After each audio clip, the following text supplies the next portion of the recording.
Hello guys, welcome to Daksh Academy Ladwa. So बच्चों, आज की क्लास में हम करेंगे हरियाणा के मकबरे, क्योंकि एग्ज़ाम में यहाँ से भी क्वेश्चन बनते हैं। जैसे हरियाणा में मस्जिदें, मज़ारें और दरगाहों के बारे में मैं करा चुकी हूँ, तो आज की क्लास में हम करेंगे हरियाणा के मकबरे। मकबरों की अगर हम बात करें, सबसे पहले हमारे पास आता है इब्राहिम लोदी का मकबरा। सबसे पहले तो आपने याद रखना है ये मकबरा कहाँ पर है, पानीपत में है। सबसे पहले तो जगह के याद रखना है, मकबरा कहाँ पर है, पानीपत में। किसके द्वारा बनवाया गया था, बाबर के द्वारा बनवाया गया था इस मकबरे को, क्योंकि जो इब्राहिम लोदी था, लोदी वंश का अंतिम शासक कौन था, ये अंतिम शासक लोदी वंश का, इसलिए इसका जो मकबरा है वो किसके द्वारा बनवाया गया था, बाबर के द्वारा बनवाया गया था। यहाँ से जो है पानीपत के युद्ध से 5-6 क्वेश्चन और बन जाते हैं, क्योंकि हमें जो क्वेश्चंस होते हैं उनको रिलेट करके पढ़ना चाहिए। अगर हम टॉपिक को रिलेट करके पढ़ेंगे तो ज़्यादा टाइम तक याद रहेगा। जैसे पानीपत के युद्ध की बात करें, कब हुआ था, 21 अप्रैल 1526 को पानीपत का पहला युद्ध हुआ था, जिसमें इब्राहिम लोदी की हार हुई थी और वो मारा गया था। और इब्राहिम लोदी के मरने के साथ ही जो लोदी वंश है उसका अंत हो गया था। अगर क्वेश्चन आए लोदी वंश का अंतिम शासक कौन था, तो इब्राहिम लोदी था। और भारत में जो है मुगल शासन की नींव पड़ी थी। भारत में मुगल शासन की नींव किसके द्वारा डाली गई थी, बाबर के द्वारा। और अगर बाबर की बात करें तो ये कहाँ का था, फरगना। अगर क्वेश्चन आता है बाबर कहाँ का शासक था, फरगना का शासक था। उसके बाद है यहाँ से और क्वेश्चन बन जाते हैं किसके बारे में, पानीपत के पहले युद्ध के बारे में। पानीपत के पहले युद्ध के बारे में क्या क्वेश्चन बनते हैं, बाबर ने यहाँ पर जो है गोला बारूद का प्रयोग किया था, किसमें, पानीपत के पहले युद्ध में। और तुगलुमा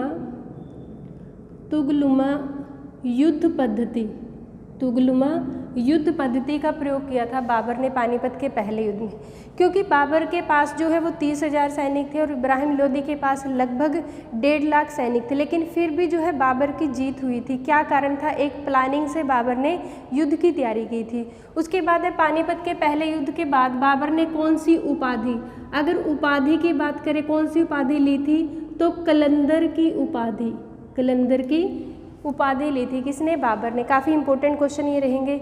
और यहाँ से हरियाणा जीके का एक और क्वेश्चन बन जाता है, बाबर का जब साम्राज्य भारत में स्थापित हो गया था तो हरियाणा के किस जिले में या फिर किस स्थान पर विद्रोह हुआ था बाबर के खिलाफ, तो कहाँ पर विद्रोह हुआ था, कैथल में विद्रोह हुआ था। कब, 1530 में। और किसने किया था, मोहन सिंह मंडार द्वारा जो है कैथल में विद्रोह किया था, किसके खिलाफ, बाबर के खिलाफ। नेक्स्ट क्वेश्चन आता है मुबर्रक खान का मकबरा कहाँ पर है, तो मुबर्रक खान का मकबरा भी कहाँ पर है, पानीपत में है। सबसे पहले तो आप ये याद रखो कि मकबरा कहाँ पर है, पानीपत में है। उसके बाद यहाँ पर एक क्वेश्चन और बन जाता है, मुकर्रम खान कौन थे, ये जहांगीर के समय में हकीम थे, तो इनके बारे में ये बात आपने याद रखनी है। नेक्स्ट है हमारे पास अल्ताफ़ हुसैन हाली की कब्र हरियाणा में कहाँ है, क्योंकि अल्ताफ़ हुसैन हाली के बारे में बहुत बार क्वेश्चन पूछा है किसने, एचएससी ने।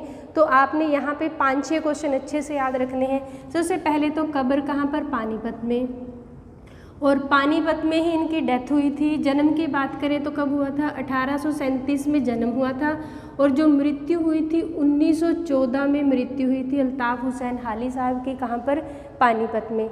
अगर हाली साहब की बात करें, अल्ताफ़ हुसैन हाली साहब कौन थे, एक उर्दू के बहुत बड़े शायर और लेखक थे, किसके, उर्दू के। और इनकी रचनाओं की बात करें तो इनकी रचनाएं कौन सी थी, यादगारे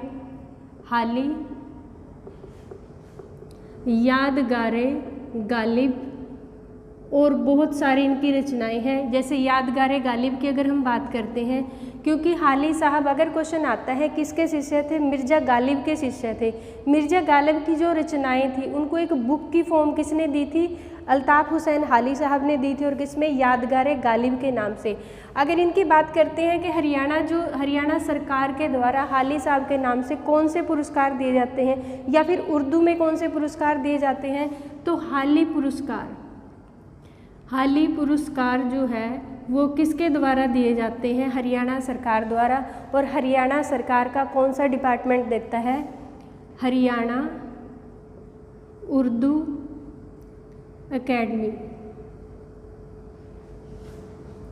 हरियाणा उर्दू एकेडमी द्वारा कौन से पुरस्कार दिए जाते हैं? हाली पुरस्कार दिए जाते हैं। और अगर क्वेश्चन आता है कि हरियाणा उर्दू एकेडमी की स्थापना कब हुई थी, तो कब हुई थी? 22 दिसंबर 1985 को हरियाणा उर्दू एकेडमी की स्थापना हुई थी। कहाँ पे पड़ती है? पंचकूला में। कहाँ पर है ये? पंचकूला में पड़ती है Haryana Urdu academy. And next question हमारे पास आता है सलार फखरुद्दीन और हाफिज जमाला। सलार फखरुद्दीन और हाफिज जमाला का मकबरा कहाँ पर है? तो कहाँ पर है? पानीपत में है। सबसे पहले तो याद रखिए कहाँ पर है? पानीपत में है। उसके बाद ये दोनों थे कौन? फखरुद्दीन और हाफिज जमाला कौन थे? जो बू अली कलंदर थे, बू अली कलंदर। इनकी दरगाह के बारे में भी पूछ लेते हैं, तो कहाँ पे है? ये भी पानीपत में है। अगर क्वेश्चन आता है बू अली कलंदर की दरगाह कहाँ पर है? पानीपत में है। और फखरुद्दीन और हाफिज जमाला कौन थे? बू अली कलंदर के माता पिता। कौन थे ये? इनके माता पिता थे, इसलिए इनकी जो मकबरा है वो भी कहाँ पर है? पानीपत में है। नेक्स्ट है हजरत ख्वाजा शमशुद्दीन का मकबरा कहाँ पर है? तो इनके बारे में इतना याद रखना है कि ये भी कहाँ पर है? पानीपत में है। नेक्स्ट है रजिया सुल्तान का मकबरा। काफ़ी इंपॉर्टेंट क्वेश्चन है, बहुत बार एग्जाम में पूछा गया है। सबसे पहले तो याद रखें कहाँ पर है? कैथल में है। रजिया सुल्तान का मकबरा कहाँ पर है? कैथल में। रजिया सुल्तान के पिता के बारे में पूछ लेते हैं कई बार कि रजिया सुल्तान किसकी पुत्री थी? इल्तुतमिश की पुत्री थी। किसकी पुत्री? इल्तुतमिश की पुत्री थी। कौन? रजिया सुल्तान। और भारत की पहली मुस्लिम शासिका थी, यानी कि दिल्ली की गद्दी पर पहली बैठने वाली महिला कौन थी? तो रजिया सुल्तान थी। और रजिया सुल्तान का टाइम पीरियड कब से? 1236 से लेकर 1240 तक इन्होंने शासन किया। काफ़ी बढ़िया शासन किया किसने? रजिया सुल्तान ने। काफ़ी अच्छी शासिका थी। लेकिन रजिया सुल्तान की सबसे बड़ी कमी क्या थी? कि एक महिला थी, क्योंकि मेडिवल इंडिया में इस गद्दी के ऊपर बैठना, यानी कि एक शासिका की गद्दी के ऊपर बैठना बहुत बड़ी बात थी। और नेक्स्ट हमारे पास यहीं से क्वेश्चन बन जाता है रजिया सुल्तान के बारे में। इनकी डेथ कब हुई थी? 13 अक्टूबर 1240 में रजिया सुल्तान की हत्या करवा दी गई थी। किसके द्वारा? रजिया सुल्तान के भाई बहराम शाह द्वारा रजिया की हत्या करा दी थी। और अगर क्वेश्चन आता है कि रजिया सुल्तान के बारे में या रजिया सुल्तान के मकबरे के बारे में कि मेडिवल इंडिया का, मध्यकालीन भारत का पहला मकबरा कौन सा है जो एक महिला का है? तो कौन सा है? रजिया सुल्तान का मकबरा। नेक्स्ट है बाबा फरीद का मकबरा या फिर बाबा फरीद की टॉम हरियाणा में कहाँ पर है? तो ये कहाँ पर पड़ती है? फरीदाबाद में। और बाबा फरीद कौन थे? एक सूफी संत थे। सूफी संत थे बाबा फरीद। और अगर क्वेश्चन आता है कि हरियाणा के किस संत की रचनाएं जो हैं वो गुरु ग्रंथ साहिब में है, तो बाबा फरीद की रचनाएं किस में है? गुरु ग्रंथ साहिब में है। तो इनके बारे में आपने ये क्वेश्चन याद रखना है। नेक्स्ट हमारे पास आता है ख्वाजा खिजर खान का मकबरा। काफ़ी इंपॉर्टेंट क्वेश्चन है, बहुत बार आ चुका है। ख्वाजा खिजर खान का मकबरा सबसे पहले तो याद रखना है कहाँ पर है? सोनीपत में है। सोनीपत में मकबरा है। कई बार क्या पूछ लेते हैं? इसकी वास्तुशैली पूछ लेते हैं। तो किस वास्तुशैली में ये बना हुआ है? इंडो इस्लामिक वास्तुशैली में बना हुआ है। किसका? ख्वाजा खिजर खान का मकबरा। और अगर क्वेश्चन आता है किसके समय में ये मकबरा बना था, तो इब्राहिम लोदी के समय में। इब्राहिम लोदी के समय में ये मकबरा बना था। और किससे बना हुआ है? लाल बलुआ पत्थर से बना हुआ है। कौन सा मकबरा? ख्वाजा खिजर खान का मकबरा। एंड नेक्स्ट क्वेश्चन है प्राणपीर शाह का मकबरा कहाँ पर है? प्राणपीर शाह का मकबरा कहाँ पर पड़ता है? हिसार में पड़ता है। कहाँ पर पड़ता है? हिसार में पड़ता है प्राणपीर शाह का मकबरा। और ये कहते हैं कि जो प्राणपीर शाह थे इन्होंने क्या की थी? भविष्यवाणी की थी। किसके बारे में? गयासुद्दीन तुगलक के बारे में। किसके बारे में? गयासुद्दीन तुगलक के बारे में, कि गयासुद्दीन तुगलक जो है वो भविष्य में किसकी गद्दी पर बैठेगा? दिल्ली की गद्दी पर बैठेगा। और जो गयासुद्दीन तुगलक हैं वो कौन थे? तुगलक वंश के संस्थापक थे। कौन? गयासुद्दीन तुगलक। क्योंकि जो तुगलक वंश है उसमें 3 मेन शासक हुए। गयासुद्दीन तुगलक जो है जो संस्थापक है, उसके बाद मोहम्मद बिन तुगलक आए और जो थर्ड आए थे वो फिरोज शाह तुगलक। नेक्स्ट हमारे पास आता है 40 हाफिज का मकबरा। ये भी कहाँ पर पड़ता है? हिसार में पड़ता है। और जो 40 हाफिज है वो कौन थे? ये एक ईरानी संत और कवि थे। कौन थे? ईरानी संत और कवि थे 40 हाफिज। नेक्स्ट है शाह विलायत का मकबरा। ये भी इम्पोर्टेंट है, एक बार एग्जाम में पूछा गया था। शाह विलायत का मकबरा कहाँ पर पड़ता है? नारनौल में पड़ता है। सबसे पहले तो अपने स्थान का याद रखना है, कहाँ पर पड़ता है? नारनौल में पड़ता है। और किसके समय में बना था?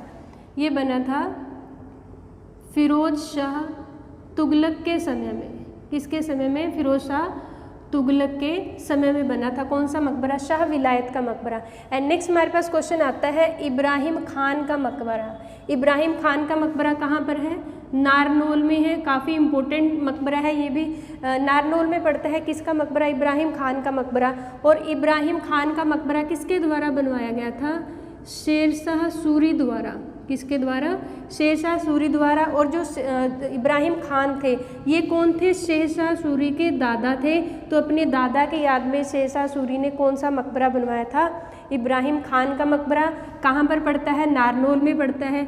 और अगर शेरशाह सूरी की बात करें, अगर क्वेश्चन आता है, ये कई बार क्वेश्चन आ चुका है, इनके बचपन का नाम क्या था? तो इनके बचपन का नाम क्या था? फरीद खान था इनके बचपन का नाम। किनके? शेरशाह सूरी के। और इनका बचपन कहाँ पर बीता था? नारनौल में बीता था।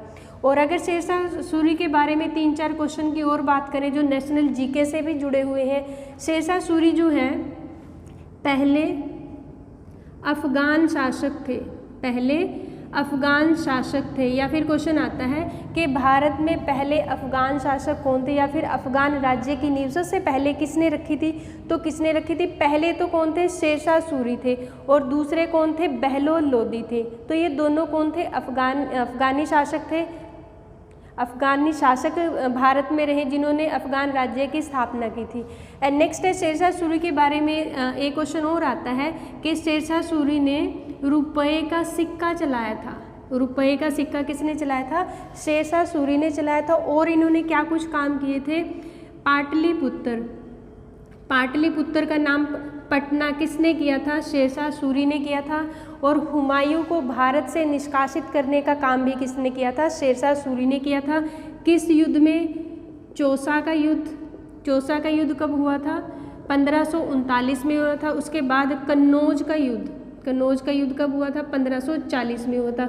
दोनों युद्धों में किसकी? हुमायूं की हार हुई थी। जब कन्नौज का युद्ध हुआ था 1540 में, तो हुमायूं को शेरशाह सूरी ने देश से बाहर निकाल दिया था। एंड नेक्स्ट है शाह कुली खान का मकबरा। ये भी कहाँ पर पड़ता है? नारनौल में पड़ता है। शाह कुली खान का मकबरा कहाँ पर पड़ता है? नारनौल में पड़ता है। और अगर इसकी वास्तुशैली की बात करें तो कैसी वास्तुशैली है इसकी? पठान वास्तुशैली है इसकी। और जो शाह कुली खान थे इन्होंने नारनौल में क्या कुछ बनवाया था? जल महल भी बनवाया था इन्होंने नारनौल में। कब बनवाया था? 1578 के आसपास जल महल। अगर क्वेश्चन आता है जल महल कहाँ है तो नारनौल में है। किसने बनवाया था? शाह कुली खान ने बनवाया था। अब शाह कुली खान थे कौन? जैसे हरियाणा के जो अगर हम बात करते हैं कि जैसे अंतिम हिंदू सम्राट कौन थे? हेमू। भारत के जो है अंतिम हिंदू सम्राट कौन थे? हेमू थे। और हेमू की जो हार हुई थी किसमें? पानीपत के दूसरे युद्ध में। 1556 में पानीपत का दूसरा युद्ध हुआ था, जब हेमू की आंख में तीर लग गया था और वो अपने हाथी से गिर गया था और भागने लगा था युद्ध भूमि से। तो उसे किसने पकड़ा था? शाह कुली खान ने पकड़कर उसे किसके हवाले कर दिया था? अकबर के हवाले कर दिया था।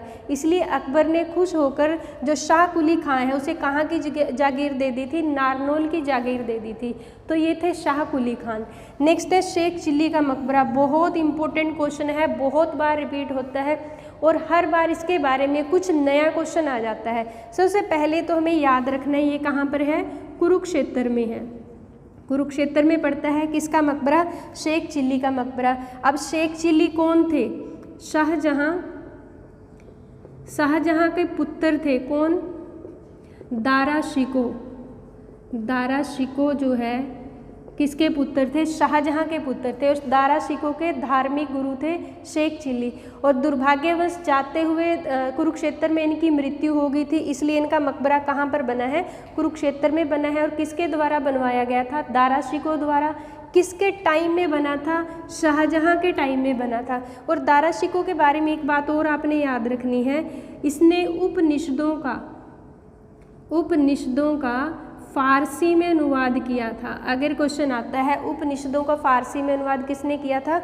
दारा शिकोह ने किया था। और जो शेख चिल्ली का मकबरा है इसे क्या बोलते हैं? हरियाणा का ताजमहल बोलते हैं। किसे बोलते हैं? शेख चिल्ली के मकबरे को। और राष्ट्रीय धरोहर सूची में कब इसे शामिल किया गया था? 1958 को। ये क्वेश्चन भी काफ़ी इंपॉर्टेंट है। शेख चिल्ली के मकबरे को राष्ट्रीय धरोहर सूची में कब शामिल किया गया था? 1958 को। और ये जो शेख चिल्ली का मकबरा है इसमें किसका प्रयोग किया गया है? सफ़ेद संगमरमर का प्रयोग किया गया है। और जैसे शाहजहां की हम बात करते हैं, शाहजहां ने क्या है?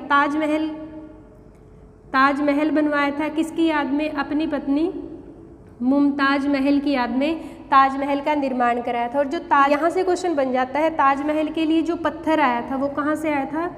मकराना से। मकराना कहाँ पर पड़ता है? राजस्थान में। और इसके वास्तुकार कौन थे ताजमहल के?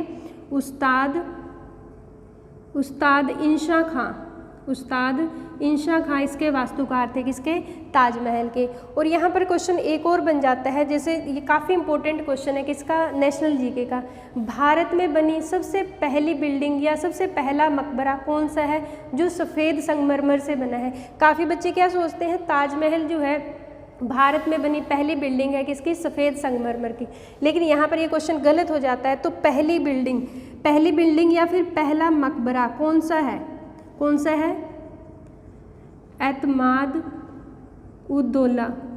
एतमाउद्दौला का जो मकबरा है भारत में पहला सफ़ेद संगमरमर का मकबरा है। और ये कहाँ पर पड़ता है? आगरा में पड़ता है। अब बात आती है कि एतमाउद्दौला कौन थे? तो ये कौन थे? नूरजहाँ किसकी पत्नी थी? जहांगीर की पत्नी थी। और नूरजहाँ का जो किताब था वो किसने दिया था? जहांगीर ने ही दिया था नूरजहाँ को। लेकिन इसका जो रियल नेम था वो क्या था? मेहरुनिसा। नूरजहाँ इसको टाइटल दिया था किसने? जहांगीर ने। नूरजहाँ के पिता थे कौन? एतमाउद्दौला इनको भी टाइटल मिला हुआ था। किसने दिया था? ये भी जहांगीर ने। इनका जो रियल नेम था वो क्या था? ग्यास बेग इनका रियल नेम था। एतमाउद्दौला का इनको टाइटल दिया था किसने दिया था? जहांगीर ने दिया था। और एतमाउद्दौला का मकबरा कहाँ पर है? आगरा में है। बनवाया किसने था? इसकी पुत्री नूरजहाँ ने। और भारत का पहला सफ़ेद संगमरमर से बना हुआ मकबरा है कौन सा? एतमाउद्दौला का मकबरा या फिर पहली बिल्डिंग जो है। ये मकबरा काफ़ी छोटा बना हुआ है। और इसमें पहली बार किसका? पिट्रा ड्यूरा का प्रयोग पहली बार। ये क्वेश्चन काफ़ी इंपॉर्टेंट है नेशनल जीके का कि पिट्रा ड्यूरा का सबसे पहली बार प्रयोग किस मकबरे में हुआ था?